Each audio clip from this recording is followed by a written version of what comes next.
أهلا وسهلا فيكم من جديد. ضيوف برنامجنا لهاي الحلقة مبدعون في مجال العمل الإنساني والتطوعي، أصحاب مبادئ سامية وأصحاب همم عالية، متطوعو جمعية الهلال الأحمر الفلسطيني في قلقيلية. مسيرة مشرقة وعطاء لا ينضب.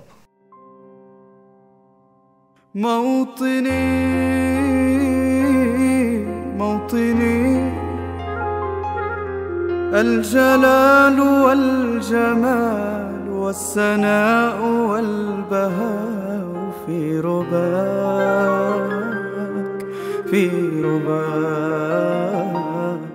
والحياة والنجاة والهناء والرجاء في هواك.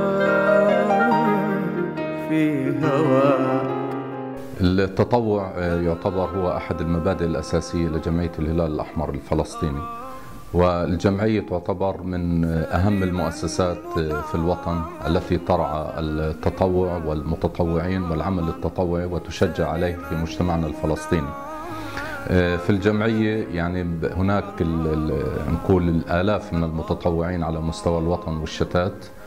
هنا في قلقيلي هناك مجموعة كبيرة جدا من المتطوعين الناشطين في مدينة قلقيلي، ولدينا أيضا من المتطوعين لجان منتشرة في مختلف قرى محافظة قلقيلي.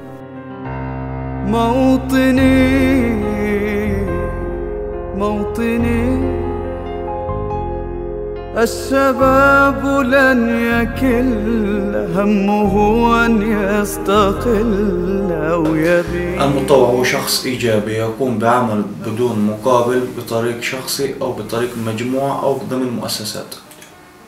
طبعا في عنا متطوعين لدائرة الإسعاف، في عنا متطوعين للصحة النفسية، وفي عنا متطوعين في دائرة الشباب في برنامج المهارات الحياتية، شباب وكلاء التغيير في نادي الفتيات، وفي عنا برضو متطوعين الكوارث، وفي عنا فريق وطني لمواجهة الكوارث، وفي عنا أنشطة كملناها مثل فرح ومرح في المدارس ولأهل الأسرى والشهداء.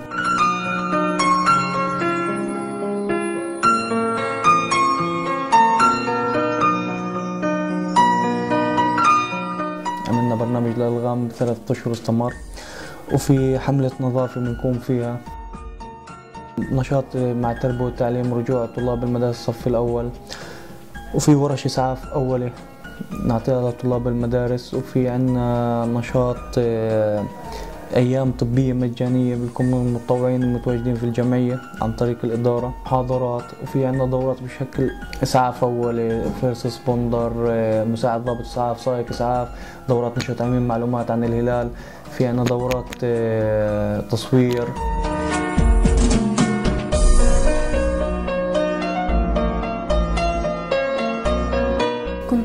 محايدة للناس، بس هلا بالعكس صرت بحب أشاركهم، بحب العمل التطوعي كثير، بحب أساعد الكل، بحبش حد أشوف حد محتاج أو بحاجة لمساعدة وما ساعدوش. طبعا وأصبحت هلا ميسرة لعدة ورشات. بنرسم البسمة على وجوه الأطفال وعلى وجوه الناس ونساعد الناس، وعملنا الإنساني واستفدت يعني على الصعيد الشخصي برضه، أخذت دورات كثير.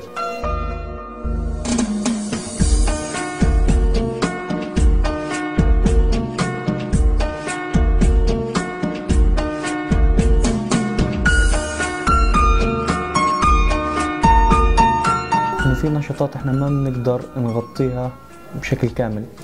يعني في مثلا نشاط المسحراتي ما قدرنا نوفر لباس باب الحارة، فقاموا الأخوة في الغرفة التجارية مشكورين بتوفيرنا لباس باب الحارة، وعملنا لمسة جديدة مثلا في المسحراتي بطريق الأخوة هنا في الغرفة التجارية. هي المصاعب دائما انه بالشراكة بزيادة مع المجتمع المحلي. الحقيقة المتطوعين لهم دور أساسي وهم ركيزة أساسية في عمل جمعية الهلال الأحمر الفلسطيني. تعتمد عليهم الجمعية بشكل كبير جدا في نقل رسالتها الإنسانية وإيصالها لكافة مكونات شعبنا الفلسطيني ولكافة شرائح المجتمع الفلسطيني.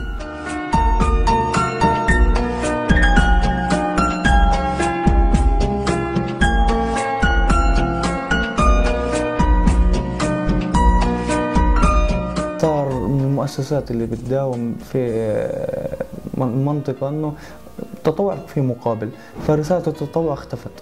المتطوع مش فقط بس في المؤسسات، الرسالة لازم توصل للمجتمع كله. يعني احنا حابين نبني قدرات المتطوعين. احنا بنتأمل من المؤسسات انه يقدموا لنا تسهيلات ودعم للأنشطة اللي ما نقدر ندعمها احنا.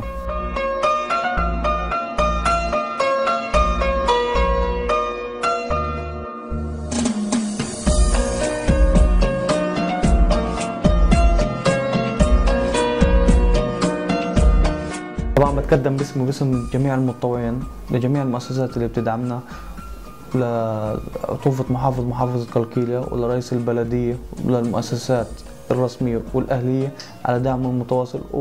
وبتشكر برضه وبنساش أتشكر أبوة وأمهات المتطوعين.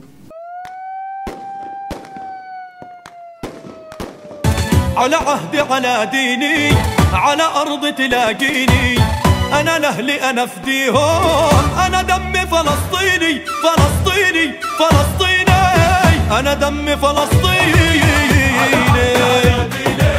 على أرض تلاقيني، أنا لأهلي أنا فديهم، والله أنا دمي فلسطيني فلسطيني فلسطيني، أنا دمي فلسطيني.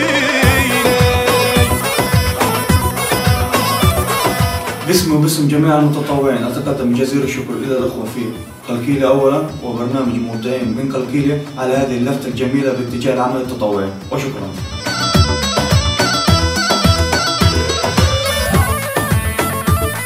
في نهاية البرنامج بنتشكر الإخوة والأخوات المتطوعين في جمعية الهلال الأحمر الفلسطيني على هذه الجهود العظيمة اللي بيقدموها، وبنتمنى إنها رسالتهم توصل للجميع، والرسالة توصل لكل واحد مسؤول وكل واحد بيقدر إنه يدعمهم ويقدم لهم أي إشي حتى إنه يسهل الطريق أمامهم.